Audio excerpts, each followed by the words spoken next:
요즘 우리들이 계속해서 이스라엘 역사를 봅니다. 뭐 그렇다고 역사 공부를 하는 건 아니고요. 하나님께서 이스라엘 구약 시대의 이스라엘 역사에 있어서 하나님께서 어떻게 우리 삶 속에 이스라엘 실제적인 이스라엘 백성들의 삶 속에서 하나님께서 어떻게 역사하셨는가, 이제 그걸 왕들의 이야기들을 통하여서, 물론 왕들이지만 또 백성들하고 함께 같이 연관되는 건 아닙니까? 그 왕들의 이야기를 통해서 하나님께서 어떻게 역사하시는가, 그걸 보고 있는 중입니다. 그래서 우리가 지난주 말고 지지난주 두 번에 걸쳐서 히스기야 왕을 봤습니다. 히스기야 두 번의 기도를 봤고요. 오늘은 그 히스기야의 아들 되는 므낫세 왕을 보려고 합니다. 그 방송 좀 올려주시라. 예. 저 스크린을 보면은 히스기야가 남유다에, 여러분 아시죠? 이스라엘이 솔로몬 왕 이후로 남쪽과 북쪽으로 나누어졌지 않습니까? 북이스라엘 19명이 나타나고 남유다는 20명이 나타납니다. 지금 우리가 남유다 역사를 보는데요. 14번째 왕이 바로 므낫세입니다. 이제 그래서 오늘 이 므낫세, 보통 므낫세 그러면은 남유다 20명의 왕 가운데 가장 악했던 왕입니다. 우리 북이스라엘은 19명의 왕인데, 북이스라엘 19명 왕은 다 나쁜 왕인데 가장 나쁜 왕의 상징이 아합 왕입니다. 그래서 그 아합 왕의 비견되는, 실제로 보면 아합 왕보다 더 악했다라고 볼 수 있습니다. 비견되는 므낫세 왕을 우리가 한번 보도록 하겠습니다. 자, 1절이 이렇게 되어 있습니다. 열왕기하 21장 1절. 므낫세가 왕이 될 때 나이가 12세라 예루살렘에서 55년간 다스리니라. 자, 저 므낫세가 왕이 될 때 12살짜리가 왕이 됐습니다. 12살 그때면 우리 권사님 지금 손자보다도 나이가 적은, 그러니까 우리 지금 막 이제 유스 그룹에 막 올라간, 아니면은 초등부의 가장 큰 언니 형들 되는, 한국어로 따지면 5학년 6학년 그 나이 때 왕이 되었습니다. 그런데 더 놀라운 것은 이 사람이 왕이 돼서 55년간 나라를 다스렸다는 겁니다. 자, 북이스라엘의 19명 왕, 남유다의 20명의 왕이 있는데 합하면 39명의 왕인데, 이 가운데 가장 오랫동안 통치했던 왕이 바로 이 왕입니다. 55년간 통치했습니다. 참 진질머리 날 것 아닙니까? 여러분 55년간 나라 다스렸다고 생각해 보십시오. 진질머리 날 겁니다. 그런데 세상 사람들은 와, 오래 다스렸네, 어떻게 하면 저렇게 다스릴 수 있지? 라고 배우려고 하고 뭔가 모르게 통치권자의 모범이 되는 케이스가 될 수도 있을 겁니다. 자, 그러면은 질문, 그럼 므낫세는 어떻게 해서 55년간 12살짜리가 왕이 돼서 55년간 나라를 다스릴 수 있었을까요? 비결은 딱 하나입니다. 친아수르 정책입니다. 친아수르. 아수르에 빌붙어서, 미안합니다. 거칠게 표현해서 아수르에 빌붙어서 그 밑에서 아수르 왕의 보고 아래서 살았다는 겁니다. 자, 저 지금 저 계보를 보면은 아수르 왕이 이제 오른쪽에 보라색으로, 연보라색으로 나와 있습니다. 우리가 히스기야 왕 때도 살펴봤지만 그때 최대 강국은 아수르였습니다. 또 이 아수르는요, 어떤 제국의 나라들보다 훨씬 더 잔인했습니다. 바벨론이나 뭐 이런 제국보다 훨씬 더 잔인했던 왕국인데요.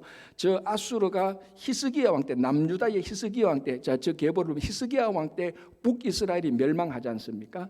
이제 그리고 이 아수르가 북이스라엘을 멸망시키고 그 바벨론 지역, 여러분 우리 지도를 보면은, 자, 지도 한번 봐주실래요? 지도 한번 올려. 저 지도 잘 보이십니까? 자세히 보면은 아수르가 저 유프라테스 티그리스 강기 저 위쪽에 있습니다. 그러니까 아수르 강이 저 위쪽에 있고 그 대각선 저 아래쪽에 애굽이 있고 그 중간에 유다가 있죠. 그러니까 아수르 왕이 있는 그 지역을 우리가 크게 보면 바벨론 지역, 나중에 아수르가 망하고 난 뒤에 바벨론 나라가 나타나는데, 바벨론이 나타나기 전에 그 지역을 다 통일한 나라가 바로 아수르입니다. 그 통일한 힘을 가지고 북이스라엘도 정복하고, 진짜 저 아수르가 강했던 표시가 뭔가 하면 애굽도 정복합니다. 그래서 대각선으로 내려오지 않습니까? 그러니까 동북쪽에 있는 아수르가 남서쪽에 있는 애굽까지 정복을 하게 되는 겁니다. 그래서 애굽을 정복해서, 애굽이 또 보통 나라입니까? 그 당시 대제국 아닙니까? 그러니까 아수르가 애굽을 정복하고 애굽을 22개 행정구역으로 나누고 각 22개 행정마다 봉신, 그러니까 우리 신약시대 말하는 분봉왕 정도 되는 거다. 그 사람들을 다 세웠습니다. 애굽을 다스리도록. 요 가운데 한 명이, 22명의 봉신 가운데 한 명이 므낫세 왕이에요. 그러니까 얼마나 친아수르 정책을 폈는가 알 수 있죠. 그리고 저 아수르가 애굽을 정복할 때 가장 많은 도움을 준 왕이 바로 므낫세 왕입니다. 왜? 그 위치를 보면 중간에 있지 않습니까? 중간에 그 애굽 쪽에 붙어 있는 좀 중간점. 그래서 이 므낫세 왕이 그 남유다 땅을 아수르 왕이 애굽을 그 정복하도록 다 내어주는 겁니다. 땅도 내어주고 식량도 주고 군사도 뭐 무기도 이렇게 지원해주고 도와주고 그런 교두보 역할을 독특하게 합니다. 그래서 잘했다고 해서 애굽의 22개 봉신 가운데 한 왕으로 인정을 하는 거죠. 이런 바로 친아수르 정책으로 인하여서 55년간 버틸 수 있었던 겁니다. 그래서 이제 오늘 본문을 보면 또 뭐가 나타나는가 하면 이 친아수르 정책을 하면서 아수르 왕에게 잘 보이고 우리가 친아수르 왕 정책을 하고 있습니다라는 그 표시로 가장 중요한 표시로 아수르가 섬기는 그 신들을 수입해가 옵니다. 수입해가 와서 무슨 신인가 하면은 오늘 열왕기하 21장을 보면 많은 종류의 우상들인데 그중에 일월성신, 해, 달, 별. 물론 해는 태양은 아수르만 섬기는 신은 아닙니다. 그러나 일월성신 합쳐서 같이 섬기고 점성술 있는 이런 우상들을 섬기는 건 아수르 우상이 아수르 종교의 대표적인 겁니다. 그것을 가지고 와서 우리는 이렇게 섬깁니다. 아수르 왕이시여. 우리는 당신 편입니다. 이렇게 이제 아수르 정책을 해서 55년간 버팁니다. 이게 세상적인 관점에서 보면 야 외교도 잘했지 않냐? 뭐 힘이 약하니까 큰 나라에서 잘 붙어서 잘 했네. 물론 세상적으로 군사적으로 외교적으로 그렇게 볼 수는 있습니다. 그렇게 평가할 수 있단 말이죠. 자, 그럼 성경은 어떻게 평가하고 있는가? 자, 우리는 뭐 세상 평가가 아니고 하나님은 어떻게 보고 있느냐는 겁니다. 자, 21장 2절 므낫세가 여호와 보시기에 악을 행하여. 자, 그리고 21장 6절 끝부분에 여호와께서 보시기에 악을 많이 행하여 그 진노를 일으켰으며. 자, 그리고 21장 9절 끝부분에 여호와께서 이스라엘 자손 앞에서 멸하신 여러 민족보다 더 심하였더라. 자, 55년간 최장기 통치를 했습니다. 그리고 세상 사람들은 군사 외교적으로 와, 그 약한 나라가 어떻게 아수르하고 같이 이렇게 해서 55년간 했지? 배울 게 있다, 잘했다라고 긍정적으로 볼 수 있겠지만 성경을 통해서 하나님은 최악으로 보고 있습니다. 여호와 앞에서 악을 했는데 많이 행했다. 좀 했는 게 많이 행했다. 그리고 하나님께서 멸망했던 이방 민족들보다도 더 나빴다는 겁니다. 여러분 이게 엄청난 욕이거든요. 왜? 이스라엘은 하나님께서 선택한 민족 아닙니까? 아브라함이 우선 선택한 민족인데 이방 민족들보다 더 나빴다는 것은 하여튼 평가 중에 최악의 평가입니다. 그래서 열왕기하 21장을 보면요, 55년간 통치했는데 잘한 게 하나도 없습니다. 하나도 기록하지 않아요. 잘한 게. 물론 업적이 있겠죠. 그러나 하나님께서 보실 때는 잘한 게 55년간 있었는데 잘한 게 하나도 없습니다. 여러분 우리 이제 나중에 보겠죠. 남유다가 막 멸망하고 북이스라엘이 막 멸망할 때요, 일주일 했던 왕도 있어요. 2달 했던 왕도 있어요. 그런데 기록에 하나님을 위해서 잘했던 하나님께서 칭찬했던 걸 보면요, 55년간 다스렸던 므낫세 왕이나 2개월 다스렸던 일주일 다스렸던 왕이나 똑같다는 거예요. 그러니까 나쁜 것만 수두룩 기록되어가 있어요. 55년 동안 뭐 했냐? 나쁜 것만 한 겁니다. 그 대표적인 게 우상을 섬긴 거지. 여기서 쭉 나오지 않습니까? 자, 제가 처음에 운을 띄운 게 이겁니다. 므낫세는 12살짜리 왕이 돼서 55년간 최장기 통치권을 행사했다.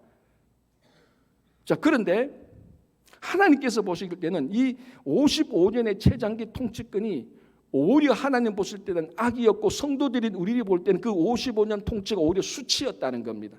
차라리 55년이 안 좋은 게 낫다, 이런 거는 그냥 일주일이 더 낫다라고 우리가 볼 수 있는 겁니다. 자, 여러분 한 국가의 최고 지도자가 돼서 오래 통치하는 것은 절대로 나쁜 건 아닙니다. 절대로 오래 통치하는 건 나쁜 건 아니죠. 그러나 므낫세의 55년은 아무런 의미가 없습니다. 55는 그냥 단순히 진짜 숫자에 불과한 겁니다. 그래서 므낫세의 최장기 통치권 55년이 아무런 의미가 없듯이 우리가 살아가는 장수 기간도 얼마나 오래 살았느냐가 아무런 의미가 없을 수도 있다는 겁니다. 이게 메시지죠.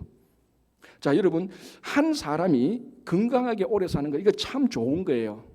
저는 이걸 부정하는 건 아닙니다. 그러나 건강하게 오래 살았다고 해서 그 55년, 60년, 90살, 100살까지 오랫동안 건강하게 살았다고 해서 그 오래 산 기간이 므낫세의 55년, 하나님을 위한 업적이 하나도 없다면은 그 오래 산 횟수는 그냥 숫자에 불과한 겁니다. 사람들은 오래 살았네라고 그 장례식 때 가서 호상이라고 말하겠지만 마지막 때 여호와께서 보실 때는 90년, 100년 오래 산 거 아무런 의미가 없다는 겁니다. 사람들은 이런 걸 좋아한다고요. 건강하고 장수하게 오래 사는 거. 여러분, 세계 3대, 4대인가 장수촌에요, 소련의 코카서스 지방 알죠? 여러분 많이 들었을 겁니다. 거기에서 제일 오래 산 사람이 168세 살았는데 지금 기네스북에 올라가 있대요. 거의 우리 보면은 아브라함, 이삭 때 산 연수예요. 이삭이 180살까지 살잖아요. 그 연수 때에 살았던 거예요. 가고 싶죠, 거기서. 거기 살고 싶죠. 있을 거예요, 분명히 이런 분들. 자, 그게 실제로 일어났던 일인데 내가 직접 들은 건 아니고 책을 통해서 봤는데 이런 얘기가 있습니다. 한 분이 이제 그 코카시스 지역을 방문했는데 80세 된 노인이 울고 있더라는 겁니다. 그래서 가서 물었습니다. 어르신 왜 우십니까? 하니까 아버지한테 맞았대. 아니, 지금 80세인데 아버지한테 맞았다. 그래서 아버지를 찾아갔었는데 가보니까 113세 된 노인이 아버지라고 있는 거예요. 여러분, 113세 된 노인이 80세 된 아들 노인을 때릴 기력은 또 있다는 것도 대단하지 않습니까? 그래서 물었습니다. 어르신 왜 그 80세 된 아들을 때렸습니까? 하니까 이 113세 된 아버지가 하는 말이 그놈이 버릇없이 자기 할아버지를 무시했다는 거예요. 예, 할아버지가 있어. 그러니까 이때 할아버지를 보니까 143세 할아버지가 있었다는 거예요. 다 가고 싶죠. 거기 있으면 다 살고 싶죠. 그죠? 그래서 사실은 코카시스 지방에 왜 이렇게 장수인가 연구도 많이 했어요. 먹는 음식, 인간관계 이렇게 했는데 이게 다 좋은 거예요. 나쁜 거 아니에요. 건강하게 오래 사는 거 좋은 거란 말이죠.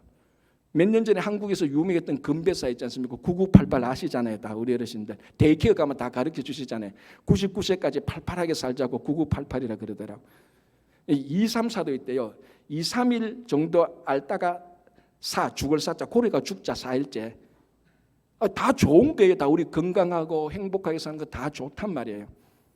그러나 우리 성도들은 이런 것보다 더 중요하게 봐야 되는 겁니다. 9988 하면서 므낫세가 아수르에 충성한 것처럼 9988 하면서 성도가 세상에 충성한다면 우리가 99세 살았던 것은 므낫세의 55년하고 전혀 다르지 않습니다. 전혀 다르지 않다고.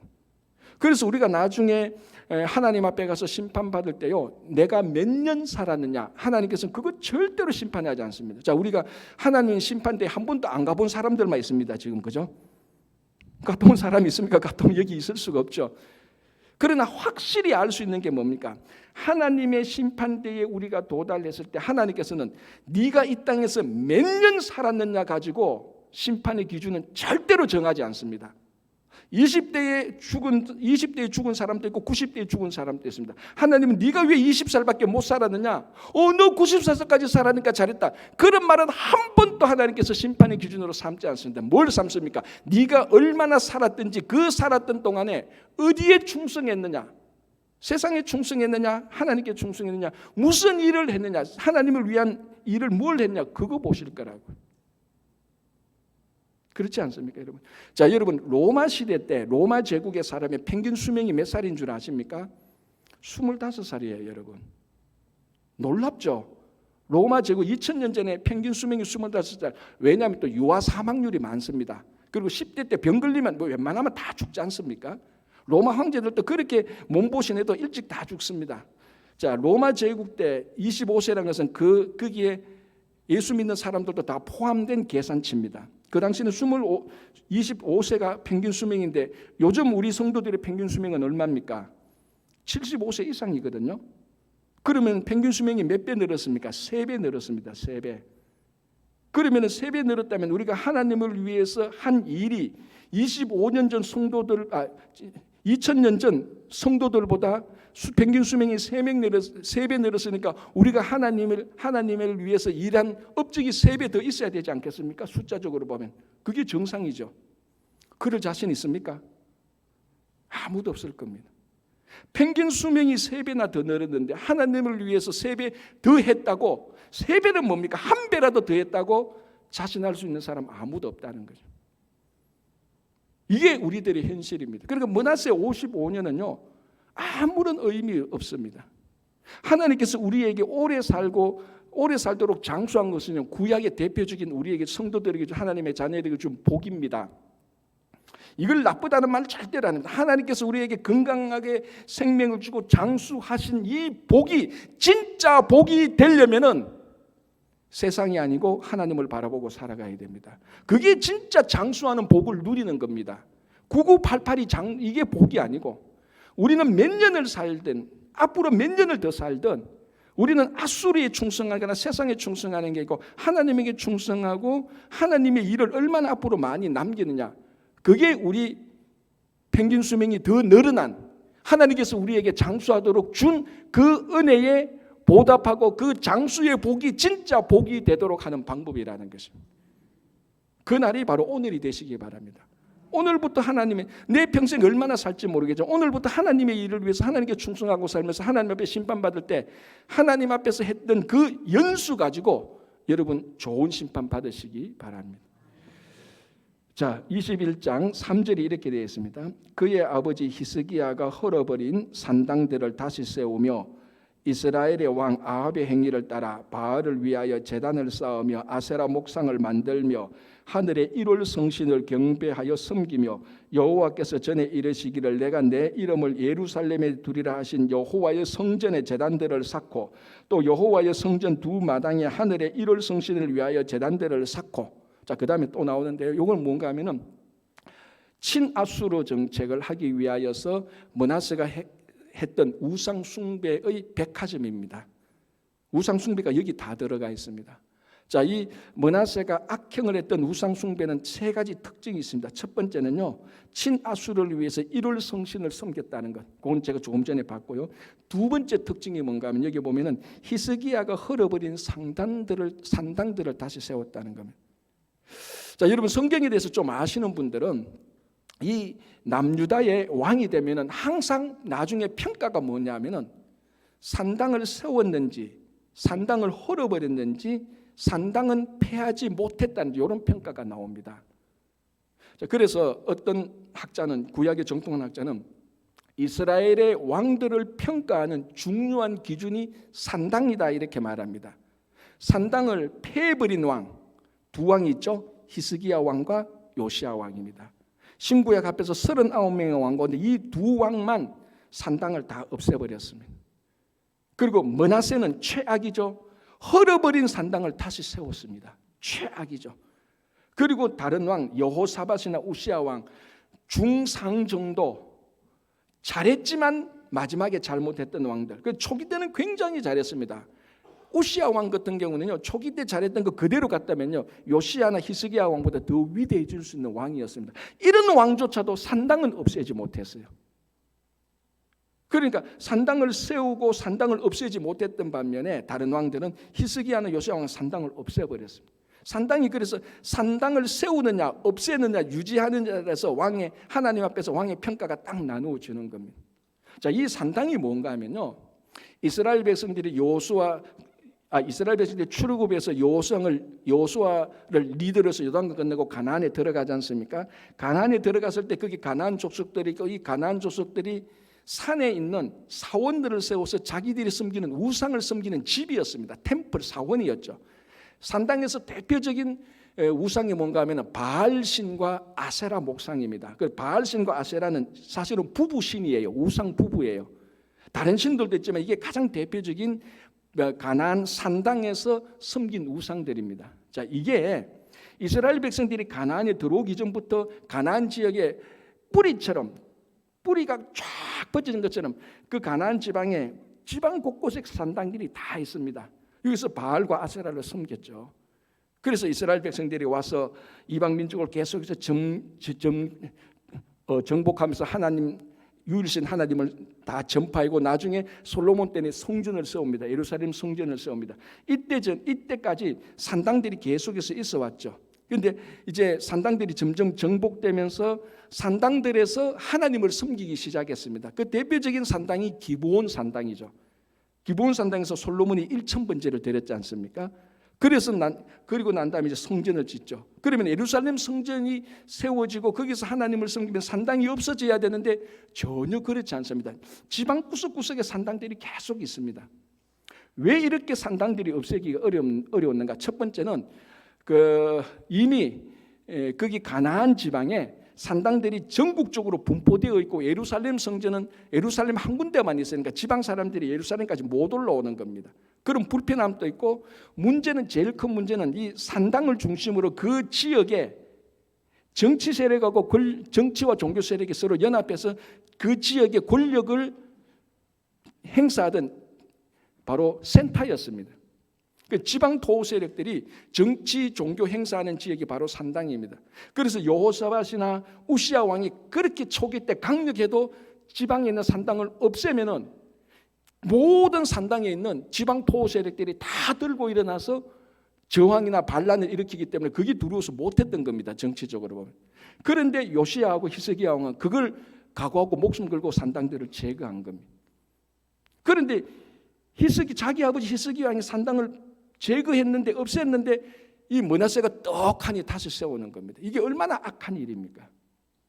자, 산당 얘기를 했는데 이게 오늘날 우리 성도들하고 그럼 무슨 상관이 있습니까? 그 이미 수천 년 전에 가나안 지방에 그 바알하고 아세라 섬기는 산당이 도대체 내하고 뭐냐라고 물을 수 있습니다. 그런데 여러분, 제가 방금 산당을 설명했듯이 산당의 특징들을 보십시오.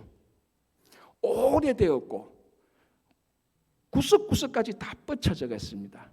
퍼져 있습니다. 이게 오늘날 성도 안에 있는 오래된 악한 습관하고 같습니다.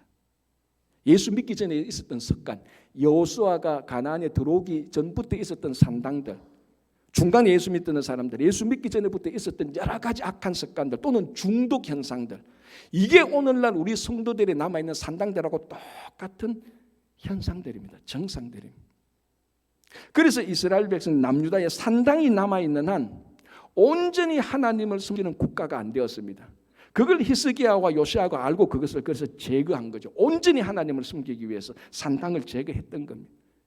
자, 오늘날 우리도 똑같지 않습니까? 여러분들이 정말 온전히 하나님을 섬기려고 하거든 우리 안에 있는 산당을 제거하기 시작해야 되는 것입니다. 오래된 습관이 있지 않습니까? 나쁜 관습들이 있지 않습니까?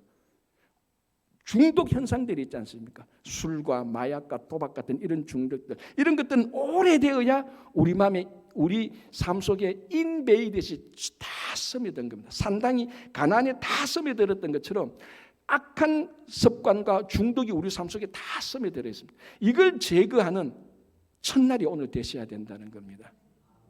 여러분, 우리 속에 이런 악한 습관들이 신앙생활하면서 전혀 하나님께 영광 안 되는, 하나님께 유익 안 되는, 교회와 성도들에게 유익 안 되는 악한 습관들이 굉장히 많지 않습니까?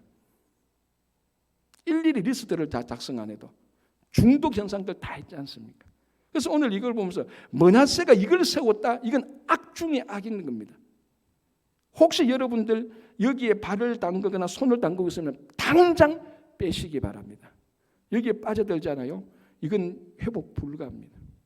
이게 이제 두 번째 특징이고, 산당을 세운 게 두 번째 특징이고, 세 번째 특징이 뭔가 하면요, 이겁니다. 5절 볼게요. 또 여호와의 성전 두 마당에, 여호와의 성전 두 마당에, 자, 이 여호와의 성전은 무슨 성전입니까? 예루살렘 성전인데 정확히 말하면 솔로몬 성전이 아니죠. 솔로몬 성전은 미안합니다. 현재 요구는 솔로몬 성전이죠. 아직 망하기 직전이니까 요 성전에 안뜰과 바깥뜰 두 마당이 있었습니다. 여기에 우상을 세웠다는 겁니다. 우상을. 자, 보십시오. 또 여호와의 성전 두 마당에 하늘의 일월 성신을 위하여 제단들을 쌓고, 자, 이 성전은 하나님께서 여호와의 이름을 두겠다고 성전을 세운 것입니다. 그런데 므낫세가 정면으로 이 두 마당 가운데 안마당, 안뜰은 뭐 하는 마당인가 하면요, 거기에 번제단이 있어서 거기서 제사 지내는 겁니다. 속죄제도 지나고 속건제도 지나고요, 소제, 화제, 번제 드리는 겁니다. 이 제사를 통해서 하나님께 헌신하고 제사를 통해서 자기 죄들을 용서받는 그 마당에 버젓이 아수르에 있었던 일월 성신 그 제단을 거기서 만들어 놓고 우상을 섬겼다는 것. 여러분, 이게 하나님께 정면으로 모독하는 겁니다. 이게 진짜 신성모독 중에 신성모독이죠. 자, 우리 구약 시대가 신약 시대가 있지 않습니까? 그는 구약 시대가 끝나고 바로 신약 시대로 이어지는 한 400년간 거기 공간이 있습니다. 말라기가 끝나고 신약 시대 마태복음까지 400년, 요 시대를 우리가 보통 중간 시대 또는 암흑 시대라고 부릅니다. 왜냐하면 중간은 구약과 신약이 중간에 있다는 것이, 암흑이라는 것은 선지자가 나타나지 않았다고 해서 하나님의 말씀이 없었다고 해서 암흑 시대라고 말하는 요 400년 동안에 예수님께서 탄생하실 때는 로마가 그 지역을 다스리고 있지만 로마 앞에는 헬라, 그리스가 그 지역을 다스리고 있었습니다. BC 한 2세기경에 그 그리스 지역에 셀주크 왕조가 있었는데, 셀주크 왕조 가운데 안티오쿠스 4세라는 사람이 있어요. 성경 공부할 때 제가 좀 했는데, 안티오쿠스 4세가 안티오쿠스 에피파네스라고 불렀어요. 에피파네스 뜻이 뭡니까? 신의 현현입니다. 그러니까 안티오쿠스, 그러면 이게 똑같아요. 홍길동 신이 나타나다, 그 이름이에요. 얼마나 교만한 이름입니까? 이 안티오쿠스 4세가 자기한테 개인의 욕망인데, 그게 뭔가 하면 전 세계에 헬라 문화를 다 전파하는 거예요. 자, 헬라 문화를 전파하는데 가장 방해되는 게 이스라엘 백성들이 유일신 하나님을 섬기는 겁니다. 그래서 그거를 다 파괴하기 위해서 율법도 못 지키게 하고 다 못 지키게 하는데, 결국 또 뭐를 없애야 됩니까? 성전을 없애야 되는데, 성전을 부수려고 하니까 그건 너무 저항이 있을 것 같고, 성전을 부수기 전에 성전을 더럽혀 버립니다. 자, 요 성전은 솔로몬 성전이 아니죠. 요 성전은 바벨론에서 멸망하고 다시 세운 제2성전 또는 스룹바벨 성전입니다. 요 성전에 안티오쿠스 4세가 어떻게 하는가 하면 그 성전 안에 들어가서 제우스 신을 섬기는 거예요. 왜? 헬라의 최고 신이 제우스 아닙니까? 제우스 신을 섬기는 거예요. 그래도 요까지는 참았는데 뭐가 결정적인 사건인가? 그 안에서 돼지를 잡아서 돼지 갖다 놓고, 우리말로 하면은 고사 지낸 거하고 똑같습니다. 이 예배당 안에서 사람들이 와서 돼지 머리 넣고 고사 지냈다는 거예요. 여러분, 이거 봐두겠습니까? 다른 건 봐도 이거는 못 봐둘 것 아닙니까? 그걸 했다는 거예요. 그러니 이스라엘 백성들한테 무슨 일이 생겼는가? 이스라엘 백성들이 경건하게 살고자 하는 사람들이 모이고 이 셀주크 왕족 헬라 제국에 저항하기 시작합니다. 그러니까 쉽게 말해 민중 폭동이 일어난 겁니다.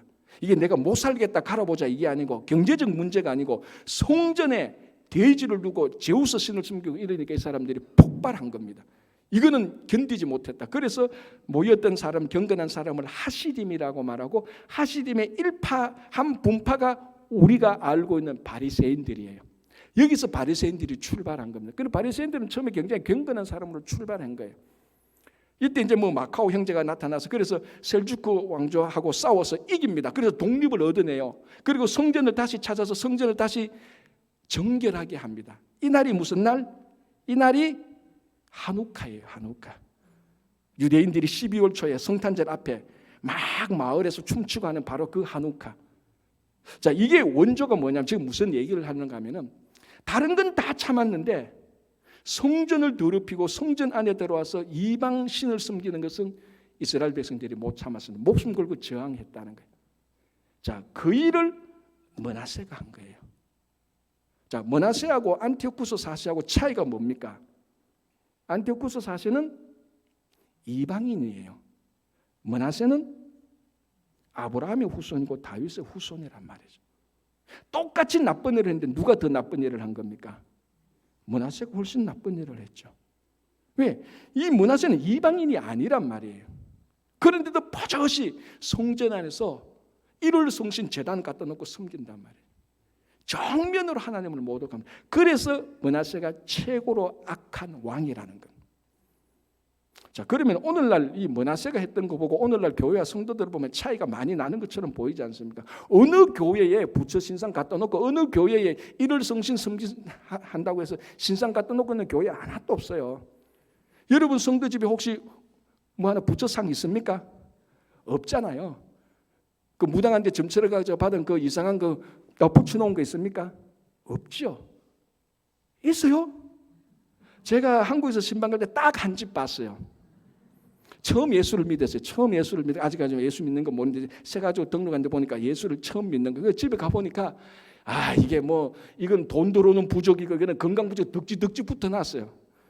그래서 선생님 이거 다 떼시라고. 이거 안 떼면 예수 못 믿는다고. 제가 그런 사람 한 집은 봤어도 일반적으로 가보니까 부적도 없고 아무것도 없어요. 그래서 사실은 어떻게 보면 이 므낫세의 악행과 안티오쿠스 4세의 악행은 우리하고 상관이 없게 보여요.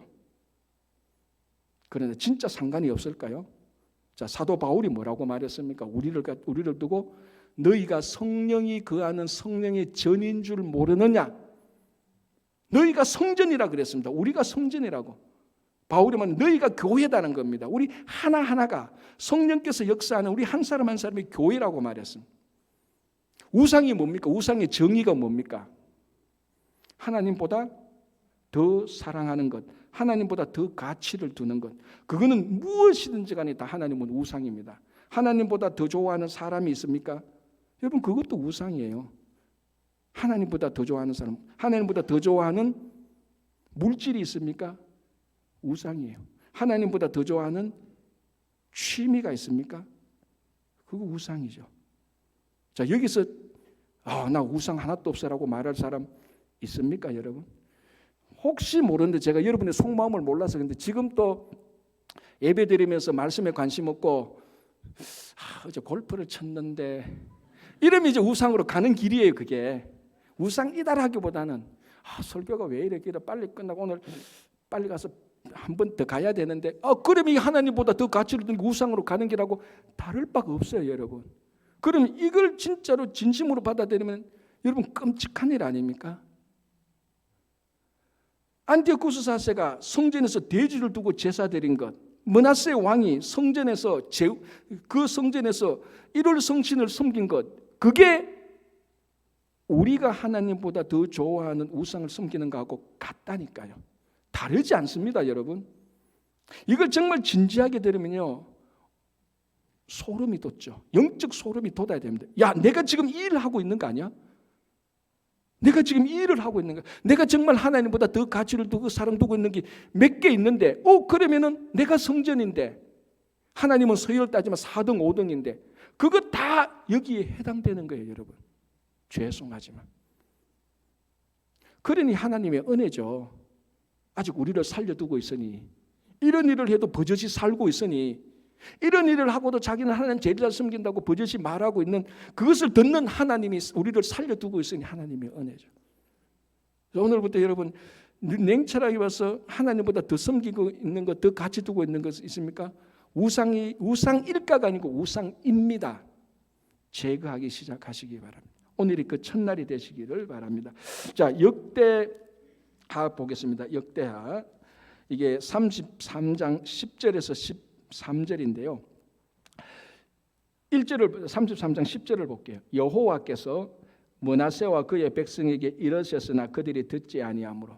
자, 므낫세가 막 이렇게 악행을 합니다. 그럼 므낫세는 자기만 한 게 아니고 백성들도 깨어가지고 똑같이 우상 섬기도록 하고 악행을 하도록 했습니다. 그래서 하나님께서 계속해서 므낫세에게 메시지를 줍니다.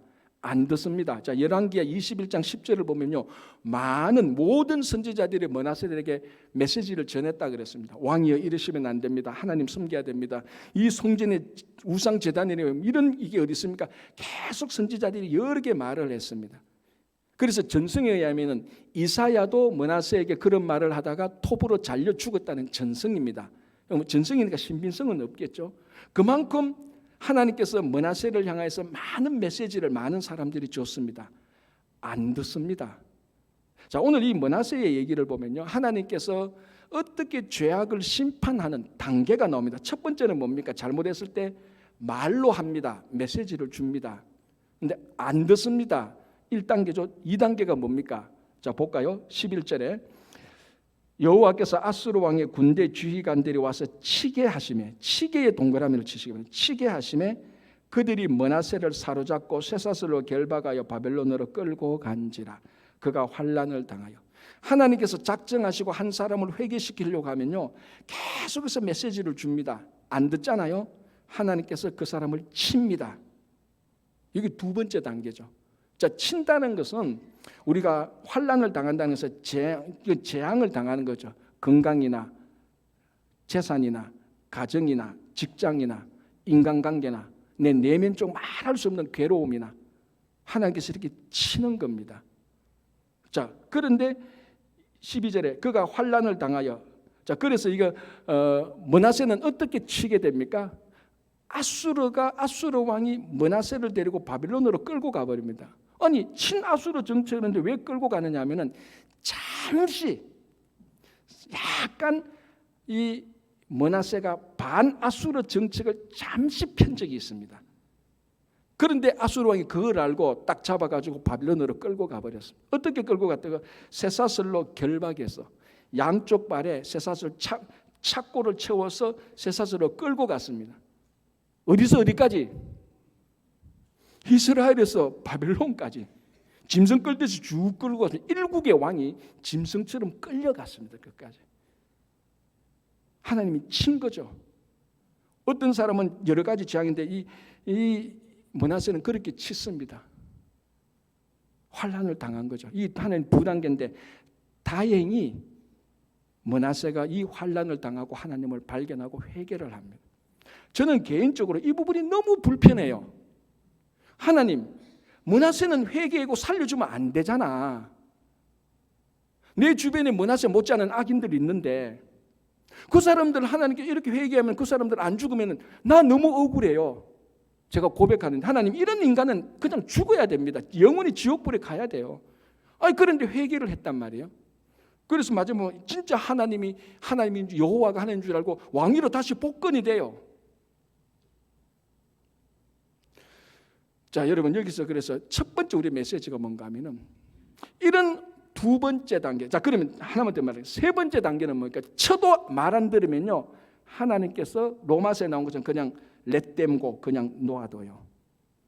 하나님, 그게 제일 좋네. 그게 제일 나쁘죠. 놔두면 영원한 지옥불에 갑니다.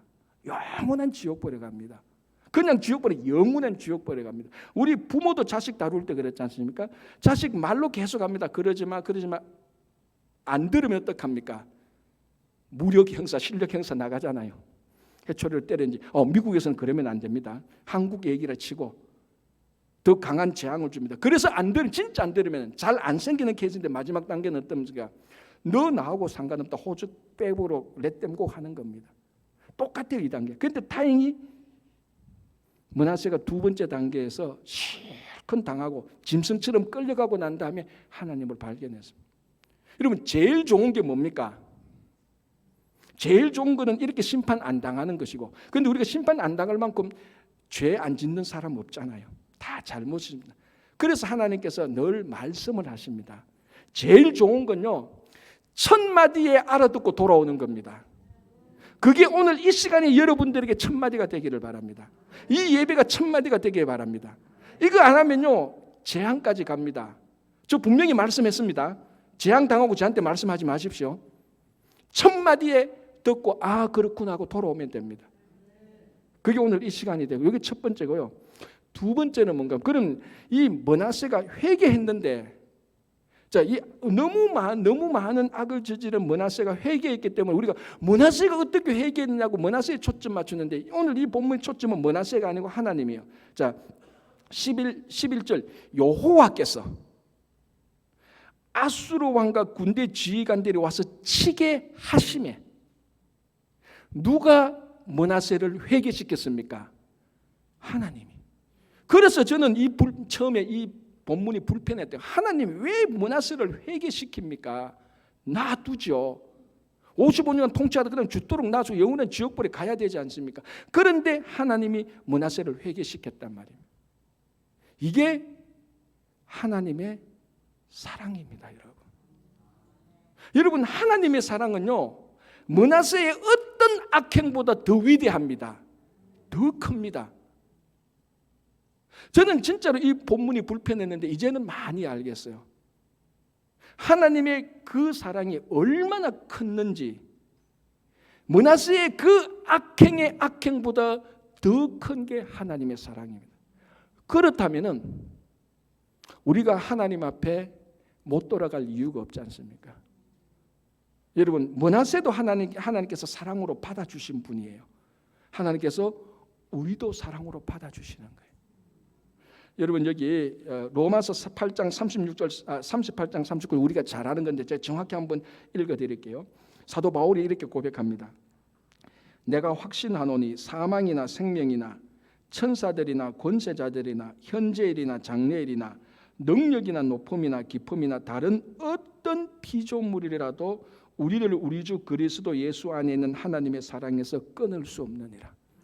므낫세의 악행이 아무리 크다 할지라도 예수 그리스도 안에 있는 사랑에서 므낫세를 끊을 수 없습니다. 그 악행이 아무리 커도, 우리가 아무리 과거에 잘못했다, 지금 어떤 상황에 있다 할지라도 그리스도 예수 안에 있는 사랑에서 우리를 끊을 수가 없습니다. 여러분, 이게 하나님의 얼마나 풍성한 사랑입니까? 여러분, 우리가 그런 사람들입니다. 하나님의 풍성한 사랑을 받은 사람입니다. 여러분, 심리학에 이런 게 있습니다. 심리학의 가장 기본이 뭔가 하면 사랑도 받아본 사람이 사랑한다 그랬습니다. 사실 맞아요. 어릴 때 부모한테 학대받은 사람들이 있지 않습니까? 그 사람은 다 회복돼야 될 사람인데요, 그 회복의 이유가 사랑이 부족한 겁니다. 부모한테 늘 멸시당하고 했던 사람은요, 사랑하기가 어려워요. 왜? 사랑을 받아본 적이 없으니까. 그런데 애들이 굉장히 맑고 쾌활한 것은 밤새서 그 부모의 어릴 사랑을 받아봤기 때문에 그렇습니다.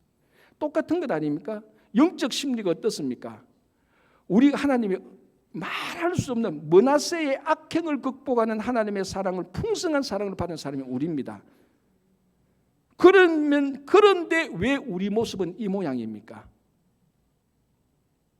부모의 사랑보다 더 위대한 하나님의 풍성한 사랑을 받은 우리인데 왜 우리가 살아가는 모습은 이렇게 쫀쫀합니까? 왜 우리가 살아가는 말에는 원망과 부정과 두들과 한탄이 많습니까? 이유는 하나입니다. 아직까지 이 므낫세의 악행을 이기는 하나님의 사랑을 덜 체험한 거예요. 부모가 사랑을 줬는데 사랑을 덜 체험한 거, 안 받는. 그러니까 나이가 커도 이게 사랑 결핍이에요. 이 위대한, 정말 우리 찬송가에 나는 것처럼 하늘을 두루마리 삼고 바다를 먹물 삼아서 다 기록해도 기록하지 못할 그 하나님의 사랑을 우리가 다 받았는데, 우리 삶을 보면은 이게 사랑받은 사람인지 안 받은 사람인지, 세상 하나님의 사랑을 전혀 받지 않는 세상 사람들하고 말하는 게 똑같아요. 행동하는 게 똑같다고요. 처신하는 게 똑같다고요. 아니 더해요. 어떨 때는 이게 므낫세의 악행을 덮을 수 있었던 하나님의 사랑을 받은 우리 모습입니까? 그렇지 않습니까? 그렇게 본다면 정말 상상 말로 할 수 없는 사랑을 받은 모습이 우리가 왜 이렇게 관대하지 못하고 너그럽지 못하고 받아주지 못하고 왜 입술에서 한탄과 원망이 끊이지 않느냐는 겁니다.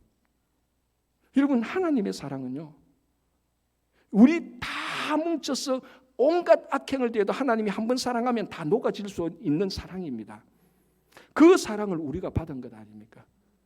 여러분, 다시 한번 우리가 이 사랑 앞에 돌아가서 이 사랑을 누리면요, 지금 여러분들이 가지고 있는 모든 심리적인 원망과 불평과 괴로움의 상태는 99.9%는 다 해결됩니다. 여러분, 이 사랑을 체험하시기 바랍니다. 이 하나님을 숨기시기 바랍니다. 여러분, 오래 살고 건강하게 사는 거 그거 다 아닙니다. 세상 사람들은 다 하지만 우리는요, 므낫세 55년 필요 없습니다. 앞으로 몇 년을 더 살아도 하나님 잘 숨기다가 하나님을 위해서 일하다가 하나님 나라 가는 겁니다. 그게 우리들의 모습 아닙니까? 오늘이 그 첫 시간이 되시기를 바랍니다. 기도하겠습니다.